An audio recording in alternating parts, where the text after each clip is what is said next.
संस्थागत रूपमा दर्ता गर्दै गर्दाखेरि चाहिँ हामीले प्रत्येक वर्ष सामाजिक उत्तरदायित्व वहन गर्दै मिले प्रत्येक वर्ष चाहिँ प्रत्येक ठाउँमा सामाजिक कार्यहरू गर्दै आएका छौँ र हाम्रो विशेषतः हाम्रो फोकस चाहिँ नि महिला खेलकुदमै केन्द्रित भएको र अहिले योभन्दा अगाडि हामीले विभिन्न स्थान चितवन, झापा, सिन्धुपाल्चोक र नुवाकोट त्यहाँका महिला फुटबल खेलाडीहरूलाई हामीले जे जस्तो सकिन्छ सहयोग गरेका थियौँ र योपल्ट चाहिँ हामी फुटबलबाट थोरै बाहिर निस्केर सबै खेलकुद समान हो भन्ने हिसाबले र राष्ट्रिय खेल भलिबल त्यसमा पनि महिला भलिबल र अब महिलालाई सहयोग गर्दाखेरि महिला भलिबल सहयोग गर्दाखेरि सबैभन्दा बेस्ट यहाँभन्दा अर्को स्थान हुन सक्दैन भन्ने हिसाबले हामी आज यहाँ उपस्थित भएका छौँ। विशेषतः सुभाष दाईको माध्यमबाट हामीले यहाँ जोडिएको हेमराज दाई र हामी टिममै हुनुहुन्छ त्यो हिसाबले आज हामी यहाँ छौँ र हाम्रो कामलाई थोरै औपचारिकता रूपमा यसलाई उयो गर्नेछौँ र हामी कार्यक्रमलाई सकेसम्म छोटो मिठो रूपमा सक्नेछौँ। सुरुमा कुनै पनि कार्यक्रमलाई सुरुवात गर्न त्यसको लागि एकजना अध्यक्ष चाहिन्छ, त्यसैले यस कार्यक्रमको अध्यक्षता गरिदिनु हुन चाहिँ म चाहिँ हाम्रै इपिएल रमाइलो नेपालको एडमिन र पदाधिकारी आदरणीय हेमराज दाईलाई म कार्यक्रमको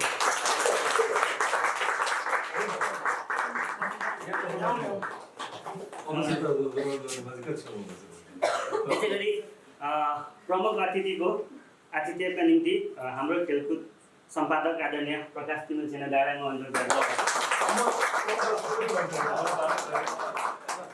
त्यसै गरी विशेष अतिथिका निम्ति अन्तर्राष्ट्रिय भलिबल रेफ्री आदरणीय विकास गुरुङ दाईलाई पनि मैले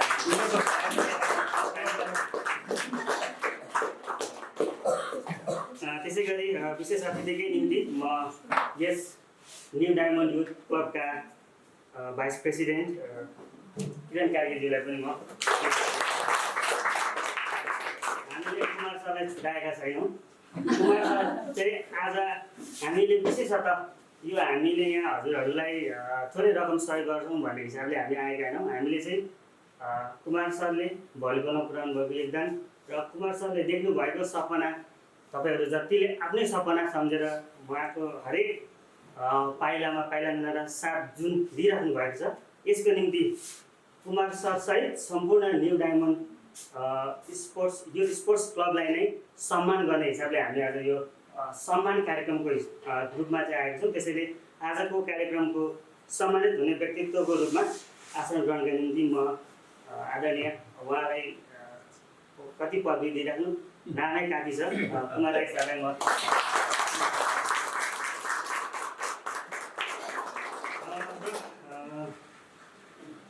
अब म कार्यक्रमलाई धेरै लामो नगरिकन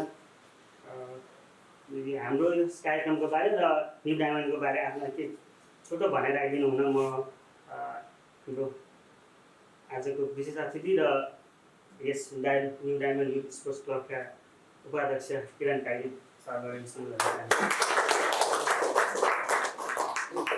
धन्यवाद विजयजी। इपिएल रमाइलो नेपाल भर्खरै अब हामीले त खास त्यति पहिला सुनिराखेको नाम नभए तापनि आज हामीमा जोडिन आउनुभएको छ। न्यू डायमन्ड परिवार साह्रै हर्षित भएका छौँ। आगामी दिनमा पनि यहाँहरूले अझ बढी हाम्रा खेलाडीहरूलाई प्रोत्साहन गर्नुहुनेछ भन्ने भनाइराख्दै मेरो 2 शब्द यही टुङ्ग्याउँछु। धन्यवाद।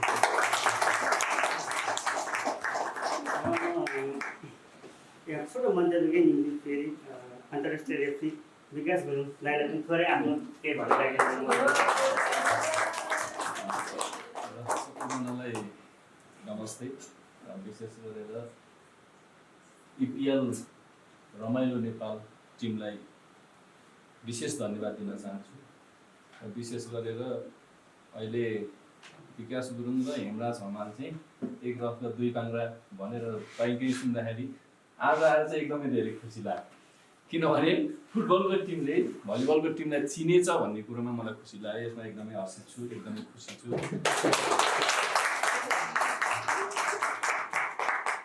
र अर्को कुरो नयाँ नेपाल सँगसँगै होइन, नयाँ सरकार सँगसँगै नयाँ टिमले नयाँ टिमलाई चाहिँ सम्मान गर्नको लागि जुन हौसला बोकेर आउनुभएको छ यहाँलाई एकदमै धेरै धेरै धन्यवाद। बल्ल विशेष मान्छे चिन्नु भएछ इपिएल रमाइलो नेपाली जस्तो लाग्यो मलाई चाहिँ अहिले आएर, र विशेष मान्छे सँगसँगै विशेष टिमलाई चाहिँ बल्ल छान्नु भएछ जस्तो लाग्यो आज आएर। एकदमै खुसी छु। यो कार्यक्रममा म पनि सहभागिता जनाउन पाएँ। मैले पनि यहाँको माझ यो सहकार्य गर्ने मौका पाएँ।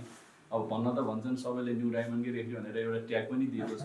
मैले दाइलाई वचन पनि दिएको छु, भनेको छु मैले बरु रेफ्री गर्न छोड्छु दाइ, म तपाईँको साथ छोड्दिनँ, मैले वचन पनि दिएको छु। किनभने यो टिमले गर्दाखेरि आज सिङ्गो न्यू डायमन्डको मात्रै होइन सिङ्गो नेपालको नाम राखेको छ। यसमा एकदमै गर्व, आफूलाई नै एकदम गर्वान्वित महसुस गरेको छु। र यो जुन भाइ बहिनीहरूसँग आफ्नै चेलीबेटीसँग एउटा सहकार्य गरेर म घरको परिवार घरको दिदीबहिनीसँग पनि यति धेरै क्लोज छैन जति कि यहाँको बहिनीहरूसँग म क्लोज छु। अझै क्लोज हुने मौका तपाईँले दिनुभयो, यहाँलाई धेरै धेरै धन्यवाद दिँदै फेरि एकचोटि धन्यवाद दिन चाहन्छु। अर्को नयाँ कुमार राई जन्मियोस्, कुमार राई पछि अर्को नयाँ कुमार राई जन्मियोस्। हिजो प्रतिभा माली थियो, प्रतिभा माली पछि अर्को नयाँ प्रतिभा जन्मियोस्। फेरि पनि शुभकामना प्रदान गर्दै विशेष धन्यवाद मेरो भाइ हेमराज हमाललाई। फुटबल र क्रिकेटमा चाहिँ आवाज निकाल्दै गरेको मान्छे आज भलिबलमा आएर भलिबलको टिमलाई सहयोग गर्नुभयो, एकदमै धेरै धेरै धन्यवाद। अब हामी आजको यो जुन कारणले भेला भएको छ हामी त्यतिरै लाग्यौँ, धेरै समय खेर नपाइकन। र आज हामी न्यू डायमन्डलाई नगदसहित सम्मान गर्दैछौँ। मैले एउटा सम्मान पत्र पनि तयार गरेको छु र यो सम्मान पत्र पनि पढेर सुनाउँछु र सम्मान पत्र पढ्दै गर्दा कति रकम भन्ने पनि थाहा पाइहाल्नुहुन्छ। म एकैचोटि यसलाई सम्मान पत्र सुरुमा पढेर सुनाउन चाहन्छु।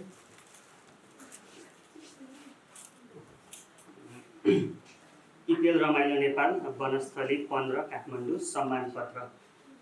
नेपाली महिला भलिबलको विकासमा अतुलनीय योगदान पुर्याउनु हुने तथा महिला सशक्तिकरणमा उल्लेखनीय भूमिका निर्वाह गर्नुहुने नेपाली खेल क्षेत्रका एक सम्मानित व्यक्तित्व भलिबल प्रशिक्षक कुमार राई तथा new diamond youth sports club परिवारलाई इपिएल रमाइलो नेपालद्वारा नगद रु 50,000 सहित यो सम्मान पत्र प्रदान गरेको निरन्तर सफलताको कामना गर्दछौँ। विजय कुराङ लिम्बू सचिव इपिएल रमाइलो नेपाल, अरविन्द मरासिनी अध्यक्ष इपिएल रमाइलो नेपाल। र यो सम्मान पत्र र नगद हस्तान्तरणको निम्ति म आजका प्रमुख अतिथि प्रकाश तिमिना सर, हाम्रो अध्यक्षज्यू र सम्पूर्णलाई एकैचोटि उयो गरिदिनु।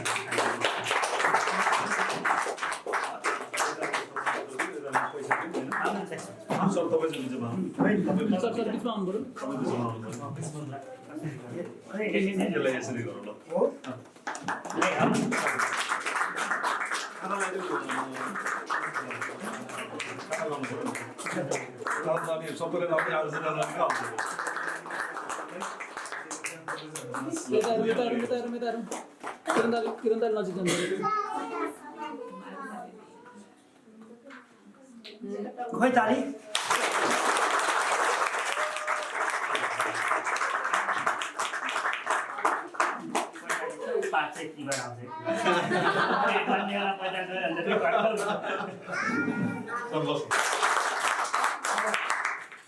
यो पैसामा भुलिमै भन्ने कुरा नि सबै बिर्सिन्छ त। इपिएल रमाइलो नेपाल, अब यो रमाइलो नेपाल भनेपछि रमाइलो न्यू डायमन्ड भयो। आज न्यू डायमन्ड युथ स्पोर्ट्स क्लबमा यति रमाइलो हो कि अब है हात्ती चाहिँ नि यहाँ चाहिँ नि आएर छिरिसकेपछि होइन त्यसरी लक्ष्मीले बास गरेपछि योभन्दा रमाइलो के हुनु। अब हाम्रो विजय भाइहरूको टिम, हाम्रो हेमराज भाइहरूको टिमले फुटबलको क्षेत्रमा चाहिँ केही गरौँ भनेर लागिरहेको टिमले आज नेपालको राष्ट्रिय खेल भलिबललाई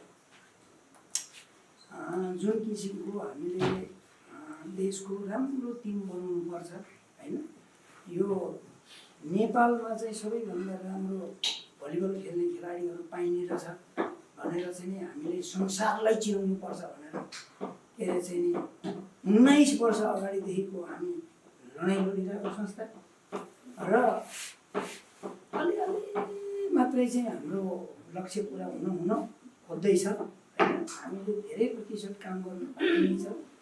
अब धेरै दुःख कष्टहरू भोग्यो, धेरै गाह्रो अवस्थाहरूलाई चाहिँ हामीले टार्दै यहाँसम्म आइराखेका छौँ। हाम्रो लक्ष्य के अरे चाहिँ नि नेपालमा च्याम्पियन हुने लक्ष्य होइन, नेपाललाई च्याम्पियन बनाउने लक्ष्य हो। त्यस कारणले गर्दाखेरि जुन उद्देश्य लिएर आउनुभयो यो साह्रै सराहनीय पक्ष छ। किनभने हामी फुटबलको भए पनि, ब्याडमिन्टनको भए पनि, जेको भए पनि आखिर हामी नेपाली हौँ। हामी नेपालीले हाँसेको होइन, नेपालीको शिर माथि भएको हामी हेर्न चाहन्छौँ। त्यस कारणले गर्दाखेरि उहाँहरूलाई म धेरै धेरै धन्यवाद दिन चाहन्छु। आगामी दिनहरूमा अब यहाँ सबैजना चाहिँ आजका आँखाका नानी, भविष्यका चाहिँ नि तारा होइन। यहाँ जे जति चाहिँ 10 इयर्सका नानीहरू चाहिँ बसिराखेका छन् होइन, 7-8 इयर्सका नानीहरू यहाँ बसिराखेका छन्। हाम्रो लक्ष्य के छ त भन्दाखेरि we have to be world champion, not only in Nepal होइन, नेपालमा मात्रै भन वर्ल्डलाई जित्नुपर्छ एकचोटि चाहिँ भन्ने हाम्रो लक्ष्य छ। मेरो पालोमा सम्भव भएन भने मेरा शिष्यहरूले पनि कन्टिन्यू गर्छन् भन्ने कुरा मलाई चाहिँ विश्वास, म आशा गरेर। कविले के भन्नुभयो, उद्देश्य के उडी चन्द्र छुनु एक, उडेर चन्द्रमा छुने लक्ष्य राख्न मिल्यो भनेपछि हामीले वर्ल्ड च्याम्पियन हुन्छौँ भन्ने लक्ष्य राख्नुलाई कुनै ठुलो कुरा छैन। यहाँ मैले पटक के भन्दैछु कि हामी सानो कुरामा अल्झिने होइन होइन, ठुलो सपना देखेर अगाडि बढ्ने। यहाँ अगाडि हेर्न थाल्यो भने गेम लडिएला, पर माथि हेर्नुपर्छ, पुगेरै छाडिन्छ। त्यस कारणले यो टिमलाई नै म यो वचन दिन्छु, वान डे यो टिमले हाम्रो टिममा नेपालका विभिन्न कुना काप्चामा रहेका, कुना कन्दरमा रहेका, आर्थिक रूपमा एकदम विपन्न भएका नानीहरू यहाँ एउटा चाहिँ अलिकति बाहिर गलत कुराहरू पनि प्रचार प्रसार भइरहन्छ।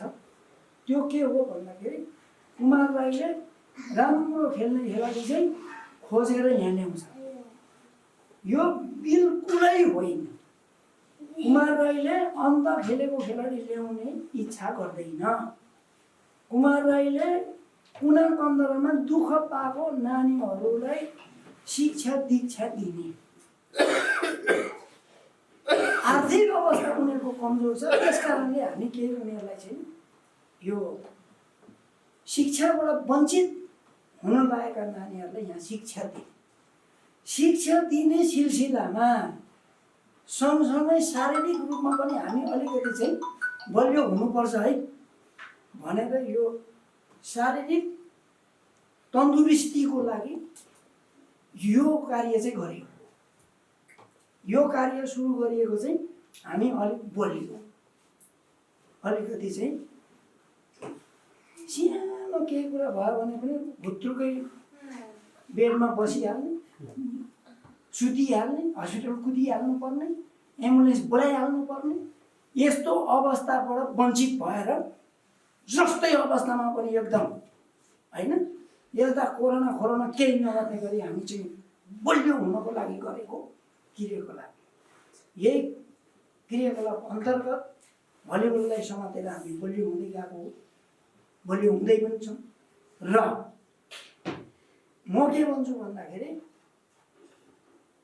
विभिन्न ठाउँमा त्यस्ता चाहिँ दुःख पाएका मान्छेलाई मात्रै हामीले सकेसम्म यहाँ भित्राउँछौँ, उनीहरूलाई हामी शिक्षा दिन्छौँ।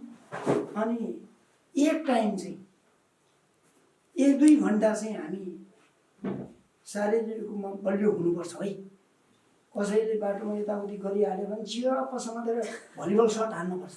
मैले हानेपछि त के खुद रुपै बनाउन सक्ने पनि हुनुपर्छ। हाम्रो लक्ष्य पनि हो। त्यस कारणले गर्दाखेरि हामी अन्तर्गतका राम्रा भएका होइन, एकदम बलियो भएका अनि एकदम के अरे चाहिँ नि राम्रो खेल्नेलाई चाहिँ हामी यहाँ भित्रिन चाहँदैनौँ होइन।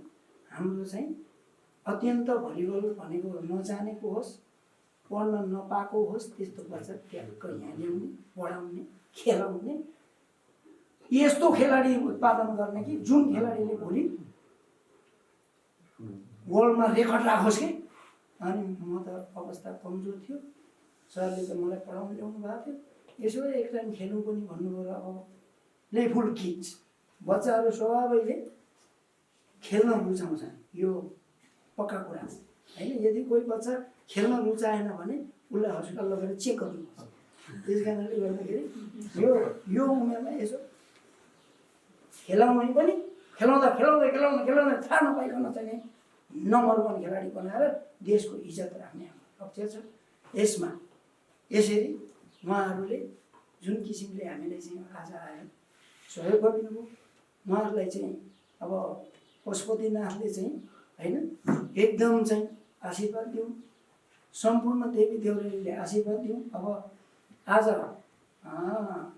चैते दसैँको विजय दशमीको दिन पनि हो होइन, र चाहिँ दुर्गा भवानी माताको आशीर्वाद पनि ठ्याक्कै इपिएल नेपालमा नि जाओस्, एकदम फस्टाको। अब हामी जोडिएरै हिँड्न पाऊँ होइन। उहाँहरूले यसरी हामीले पटक पटक सहयोग, भोलि गएर हामीले पनि यति सहयोग गरिसकेपछि केही न केही कन्ट्रिब्युसन दिन्छौँ भनेर खेलाडीहरूलाई अहिले नै सोच्नु पर्यो। अब हामी उहाँ दाइहरूले हामीलाई आएर यसरी सहयोग गर्नुपर्छ, हामीले केही न केही योगदान देशलाई दिनुपर्छ। देशको चाहिँ नि अब देशमा विभिन्न ठाउँमा रहेका अलिकति निमुखा नानी के अरे बहिनीहरूलाई हाम्रो पनि होइन, हामीले 10 रुपियाँ कमायौँ भने 50 पैसा के अरे चाहिँ 25 पैसा 1 रुपियाँ छुट्याएर भए पनि हामी केही न केही गर्नुपर्छ भन्ने हामी सबैको आत्मामा आउनु पऱ्यो भन्दै फेरि पनि धेरै धेरै धन्यवाद दिँदै अब मेरो यो 2 शब्द त भन्न मिलेन होइन, के अरे 2-4 शब्द यहीँ टुङ्ग्याउन चाहन्छु। नमस्कार। कार्यक्रमको अध्यक्षज्यू विकास सर, कुमार सर, किरण सर र उपस्थित सम्पूर्ण भाइ बहिनीहरू, अब म त आज एकदम अचानक भयो, सबले प्रमुख अतिथि पनि भयो, बोल्नुपर्ने पनि भयो, खासमा आफ्नो कामले आएको थिएँ। अब यहाँ रमाइलो त मलाई पो रमाइलो भयो। अब मैले भन्नुपर्ने कुरा चाहिँ के छ भने तपाईँहरूको बिचमा अब तपाईँहरू उमेरको हिसाबले भन्यो भने यहाँ त 7 वर्षको नानीदेखि 22-23 वर्षसम्मको हुनुहुन्छ होला होइन। अब सबैलाई एउटै खाले कुराले चाहिँ नबुझ्नु पनि होला, तर म चाहिँ हाम्रो खेलकुद भनेको तपाईँहरूको परिवारको एउटा हिस्सा हो। तपाईँहरूलाई पनि थाहा छ होला, तपाईँहरूले याद गर्नुभयो होला, तपाईँहरूको जर्सीमा हाम्रो खेलकुद पनि सधैँ रहने गरेको छ। 3 वर्ष 4 वर्ष सायद हामी लगातार रूपमा, त्यो भनेको चाहिँ हामीले तपाईँहरूलाई केही दिन सकेर होइन, हामी पनि तपाईँहरूको साथमा छौँ भन्ने एउटा हौसलाको लागि हामी तपाईँहरूसँग जोडिएको हो। त्यो जोडिएको किन हो भने हामीले अनुभव गरेको, अब मैले मेरो पत्रकारिता तपाईँको कति त जन्मिनै भएको थिएन होला, तपाईँहरूको मैले पत्रकारिता सुरु गर्दा 23 वर्ष भएछ मेरो त पत्रकारिता कति त जन्मिनु भएको थिएन। मलाई लागेको चाहिँ के भने 2वटा संस्थाको बारेमा मैले जहिले पनि एडभोकेसी गर्छु, उहाँहरूको बारेमा बोल्छु। त्यो भनेको चाहिँ एउटा फुटबलमा सारा क्लब जुन पोखरामा छ, अर्को चाहिँ भनेको भलिबलको बारेमा कुरा गर्दाखेरि न्यू डायमन्डको कुरा स्वतः आउँछ। मैले मात्रै होइन, यो सबले जगजाहेर कुरा छ कि देशले सरकारले गर्नुपर्ने काम एउटा निजी व्यक्तित्वहरूले खडा गरेको संस्थाले यत्रो काम गरिरहेको छ। आज न्यू डायमन्डको कुरा गर्नुहोस्, सारा क्लब पनि एउटा त्यस्तो क्लब हो जहाँ चाहिँ विपन्न वर्गको त्यहाँ त झन् अझ अनाथ बच्चाहरूलाई ल्याएर उहाँहरूले फुटबल सिकाएर एउटा क्लब चलाउनु भएको छ, आफ्नै ग्राउन्ड बनाउनु भएको छ, आफ्नै होस्टल बनाउनु भएको छ। त्यहाँबाट थुप्रै खेलाडीहरू तयार भएर कतिले व्यावसायिक रूपमा फुटबल खेल्नुभयो, त्यति नसके पनि खेल्न नसके पनि खेल्ने एउटा समयमा खेल्नुभयो, त्यसपछि आफ्नो एउटा राम्रो जीवन व्यतीत गर्नुभएको छ। त्यो भनेको चाहिँ ठुलो कर्म हो। हामीले आफ्नो घर परिवारमा आफ्नो बच्चाहरूलाई त राम्रोसँग समय दिन पाएका हुन्छौँ। तपाईँहरू त त्यो लक्की मान्छे हुनुहुन्छ, त्यो भाग्यमानी हुनुहुन्छ जसले चाहिँ यसरी समूहमा बसेर जहाँ पढ्न पनि पाउनुभएको छ, जहाँ आफ्नो साथी सर्कल पनि तपाईँहरूको तयार भएको छ, जहाँ खेल्न पनि पाउनुभएको छ, र कतिले त तपाईँले नेसनललाई पनि रिप्रेजेन्ट गर्नुभएको छ। यहीँ हुनुहुन्छ हाम्रो तपाईँहरूको दिदीहरू हुनुहुन्छ, उहाँले नेसनललाई रिप्रेजेन्ट गर्नुभएको छ, कति दिदीहरूले चाहिँ एज ग्रुपमा रिप्रेजेन्ट गर्नुभएको छ। भोलि तपाईँहरूको पनि बाटो लगभग त्यही नै हो। खालि के हो भने कुमार सरलाई हेरेर तपाईँहरूले सिक्नुपर्ने कुरा के हो भने यो दुनियाँमा सब कुरा सम्भव छ। कुमार सरलाई हामीले चिन्दाखेरि एउटा स्कुलको टिचर हुनुहुन्थ्यो, मात्र एउटा शिक्षक त देशभरि कति हुनुहुन्छ। तर उहाँको जीवनमा एउटा यस्तो समय आयो जसलाई चाहिँ अब जसले म भलिबल बाहेक मेरो अरू केही छैन भनेर आफ्नो परिवार मानेर अब अहिले सुरु गर्नुभएको, त्यहाँबाट सुरु गर्नुभएको। अहिले हेर्दा हेर्दै हामीले यो सबै हाम्रो आँखा अगाडि बनेको यो चिज सबै हामीले चाहिँ हेर्दा हेर्दै यति चिज बन्यो भनेको उहाँले लिएको त्यो लक्ष्यमा सबैजनाको साथ रहेर आज हामी यो ठाउँमा उभिएका छौँ। यसमा कुमार सरले मात्रै चाहेको भए त हुँदैन थियो। उद्देश्य चाहिँ उहाँको थियो, तर सहयोगी चाहिँ थुप्रै रहनुभयो। त्यसमा आज फेरि इपिएलको रमाइलो नेपाल पनि जोडिएको छ। त्यो कारणले पनि मलाई खुसी लागेको छ। थुप्रै परिवारहरू हुनुहुन्छ जो न्यू डायमन्डसँग जोडिन चाहनुहुन्छ। कतिले त हामीलाई भेट्दाखेरि भन्नुहुन्छ त्यो न्यू डायमन्डले चाहिँ एकदम राम्रो काम गरिरहेछ भन्नुहुन्छ। अहिले उहाँहरूले गरेको कामको यो प्रभाव भन्नुहुन्छ भने तपाईँले देशव्यापी रूपमा विदेशमा बस्नेहरूले पनि सुन्नुभएको छ। विदेशबाट पनि कतिले तपाईँलाई यहाँ सहयोग गर्नुभएको छ, देशबाट पनि कति सहयोग गर्नुभएको छ। त्यो भनेको उहाँहरूले गरेको यो कर्मलाई सहयोग गरेको। उहाँहरूले त यति ठुलो कर्म हुने चाहिँ सामान्य मान्छेले गर्न सक्दैन। त्यो रिजल्टले पनि तपाईँहरूको बताइरहेको छ, तपाईँहरूको यहाँ उपस्थितिले पनि बताएको छ। एक दिन दुई दिन त हामीलाई आफ्नो घरमा कोही आयो भने ल सकिँदै क्या हो सम्हाल्नु जस्तो हुन्छ भने यति नानीहरूलाई सँगै राखेर अनि ट्रेनिङ गराएर सँगै बसेर यति गर्नु भन्ने कुरा यो त ठुलो काम हो। मैले यहाँ आएर भनेको होइन, यो हाम्रो कार्यक्रमका दौरानमा पनि कुमार सरहरू आउँदाखेरि हाम्रो कार्यक्रम एनिभर्सरीको बेलामा पनि हामी यो कुरालाई भनेका थियौँ। मैले भनिराख्नु पर्दैन, यो बोलिरहेको छ, यो कर्मले नै बोलिरहेको छ। त्यही भएर तपाईँहरूलाई पनि विशेष किन धन्यवाद भने यो सबै नानीहरूको हौसलाको लागि तपाईँहरू आउनुभएको। कुमार सर त एउटा माध्यम मात्रै हुनुभयो, तपाईँहरूको हौसला बढाउनको लागि आउनुभएको उहाँहरू सबैजना, उहाँहरूलाई पनि धेरै धेरै धन्यवाद। र म फेरि कुमार सरलाई र न्यू डायमन्डलाई किन धन्यवाद दिन्छु भने हामी पनि तपाईँहरूको एउटा पार्ट भएका छौँ, एउटा हिस्सा भएका छौँ। हामी पनि हुन त हाम्रो कर्मले विकास सरले भने जस्तो उहाँको पनि आफ्नो एउटा छुट्टै कर्म छ। हामी पनि पत्रकारिता गर्नुपर्छ, हाम्रो लागि सबै क्लबहरू बराबर, सबै खेलाडी बराबर हो। तर पनि न्यू डायमन्ड भन्ने बित्तिकै एउटा विशेष खालको हाम्रो लगाव आउँछ, किनभने तपाईँहरूले गरेको कर्मको कारणले हो। कुमार सरलाई, न्यू डायमन्डलाई, तपाईँहरूलाई सबैलाई बधाई छ र तपाईँहरूलाई धेरै धेरै धन्यवाद।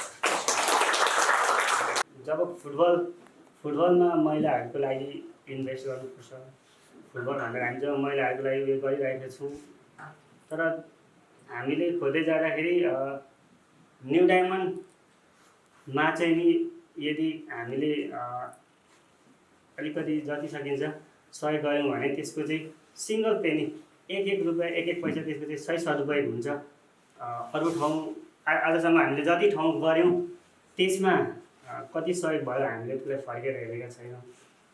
भयो नै होला त्यहाँ पनि, तर यहाँ चाहिँ हामी 100%सम्म कि हामीले भोलिको दिनमा यहाँ फेरि त्यो पैसा के भयो त भनेर हामीले फर्केर हेर्नै पर्दैन, किनभने त्यो कामले रिजल्टले संसारभरि नै देखिएको छ। र त्यही अभियानमा इपिएल रमाइलो नेपाल पनि जोड्यौँ। हामी पनि एउटा भोलि पछि कुनै बेला न्यू डायमन्डको एउटा त्यो सफलताको विशाल यात्रामा हामीले थोरै दुई पाइला त हामीले पनि सँगै सारेका थियौँ भन्ने त्यो हामीलाई पनि भविष्यमा गर्व हुनेछ भन्ने हिसाबले पनि आज हामी यहाँको सामु छौँ। र यो आज पहिलो दिन हो हाम्रो सुरुवात हो, र हामी इपिएल रमाइलो जति ग्रो हुँदै जान्छ, जति अगाडि बढ्छ, हामी पनि न्यू डायमन्डसँग फेरि अब अनेक यो बाहेक अन्य कुनै अरू कुन तरिकाले हुनसक्छ हामी सधैँ सम्पर्कमै रहनेछौँ। र अझ हामीले पछि गर्न सक्ने सहयोग पनि थप गर्नेछौँ भन्दै र आजको कार्यक्रमबारे थोरै आफ्नो प्रकाश पार्दै कार्यक्रम समापन गर्ने म आजको यस हाम्रो कार्यक्रमको अध्यक्ष हेमराज हमालजीलाई आग्रह गर्दै म पनि बिदा हुन चाहन्छु। नमस्ते सबैजनालाई। अलिकति ठुलै जिम्मेवारी दिएको जस्तो लाग्यो कि चाहिँ अध्यक्षलाई हो, त्यस्तो केही पनि थिएन यो सबै प्लानिङ। तर हामीले अघि धेरै कुराहरू त आइदिइसकेको, सिनियर दाइहरूले भनिसक्नुभयो, गुरुले आफै धेरै कुरा भन्नुभयो, किरण सर हुनुहुन्थ्यो, विकास दाइहरू, सबैजना जो भलिबलमा र नेपाली खेलकुदमा लामो समयदेखि आफ्नो योगदान दिएका अमूल्य व्यक्तित्वहरूको उपस्थितिमा हामीले इपिएल रमाइलो नेपालको तर्फबाट चाहिँ अलिकति भए पनि सानो सहयोग, त्यति धेरै ठुलो त होइन, तर पनि एउटा भनौँ एउटा आफ्नो तर्फबाट न्यू डायमन्डलाई हामीले सधैँ एउटा मन्दिरको रूपमा मानेका छौँ। यो मन्दिरमा हामीले थोरै केही यसो भेटी राखेको बाटै अगाडि, र जबसम्म कुमार सर हुनुहुन्छ हामीलाई ढुक्क पनि छ नेपाली भलिबलमा चाहिँ नयाँ नयाँ खेलाडीहरूको उत्पादन र नेपालको राष्ट्रिय टिमलाई चाहिँ कहिले पनि खेलाडी अभाव चाहिँ हुन दिनुहुन्न भन्ने हामी सबैलाई थाहा छ। र हामीले भलिबल पहिले रोजिसक्नुपर्ने थियो, खास होइन, पहिले नै हाम्रो धेरैचोटि कुराहरू पनि भएको, तर त्यो सबै कुरा मिलिरहेको थिएन होइन कि। तर योचोटि चाहिँ अब हामी अघि सुरुमै भनेको थियौँ कि यदि महिला खेलकुदलाई नै गर्नु छ भने त्यसमा भलिबललाई गर्नु छ भने त न्यू डायमन्डभन्दा अरू सायदै हुने हुनसक्छ यो नेपालमा नै। त्यस कारणले गर्दा हामी आयौँ र हामी तपाईँहरूको एउटा सानो कन्ट्रिब्युसन तपाईँहरूको लागि आगामी दिनमा अझै मेहनत गर्नुहोस्, यसरी खेल्दै जानुहोस्, गुरुको भनेको मान्नुहोस्, सिनियर खेलाडीहरूलाई फलो गर्नुहोस्। धेरै जुनियर बच्चाहरू देखेका छौँ, एकदमै खुसी पनि लागेको छ। तपाईँहरूको एउटा राम्रो फ्यामिली इन्भाइरोमेन्ट यहाँ क्रिएट गरेको छ न्यू डायमन्डले। क्लबका पदाधिकारीहरू, क्लबको म्यानेजमेन्ट र समग्रमा कुमार सरलाई, आदरणीय कुमार सरलाई, र यसको लागि हामी आफै पनि आभारी छौँ तपाईँहरू सबै यसरी जोडिन पाउँदा, यसरी अलिकति सहयोग गर्न पाउँदा। त्यस कारणले गर्दा उपस्थित भइदिनुमा धेरै धेरै धन्यवाद र आगामी दिनको लागि यहाँहरूलाई धेरै धेरै शुभकामना पनि। र इपिएल रमाइलो नेपालले यसरी नै आगामी दिनमा ऐश्वर्य हौसलाहरू अझै बढाउँदै जानेछ भन्ने त्यसको पनि भाषा गर्न चाहन्छु। धन्यवाद। हाम्रो ग्रिसमा छोरीको गेम्सलाई एकदम मन पराएर मेरो साथीले 3000 रुपियाँ पैसा दिनुभएको थियो।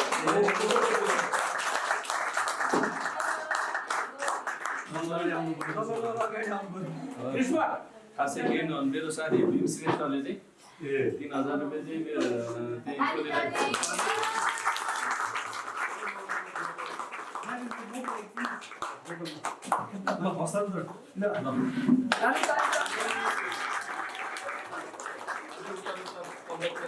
शुभकामना सुनाइदिनु है भन्दैछ। अझै राम्रो गर्दै जानु होला।